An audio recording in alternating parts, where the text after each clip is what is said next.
Dieva jērs. Otrā dienā Jānis ierauga nākam Jēzu un saka: Redzi, Dieva jērs, kas nes pasaules grēku. Es redzēju garu nonākam kā balodi no debesīm un paliekam uz viņa. Un es esmu redzējis un liecinājis, ka viņš ir Dieva dēls. Interesanti, vai Jēzus neizbijās izdzirdot Jāni sakām: Redzi, Dieva jērs. Galu galā, tajā laikā visi zināja, kas tiek darīts ar Dieva jēriem. Tie tika upurēti, templī pārvērsti par dedzināmo upuri, ziedoti un tad sagatavoti Paskās svētku mīlestam. Jēri tika arī upurēti naktī, kad Izraēla bērni muka no Ēģiptes verdzības, kā tas rakstīts 2. Mūzes grāmatā. Būt par Dieva jēru nozīmē būt īpašam, nolemtam, svētam un notiesātam uz nāvi.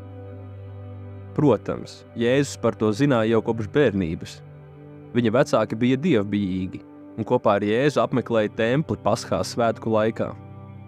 Viņš savām acīm bija skatījis, kas notiek ar jēriem, un neskatoties uz visu, esot gan Dieva, gan cilvēka dēls, viņš turpināja savu misiju un nekad no tās neatteicās.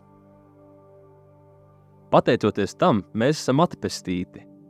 Tam, ka Jēzus aiz mīlestības pret mums nāca pasaulē, kļūstot par cilvēku, kļūstot par upuri. Viņš izvēlējās atdot dzīvību, nevainīga Dieva jēra dzīvību nāvē pie krusta, atbrīvojot mūs no nāves un ļaunuma varas.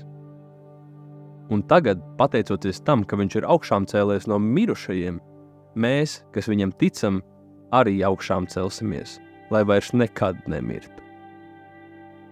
Mīļais Kungs, paldies, ka esi sevi atdevis manis dēļ. Āmen.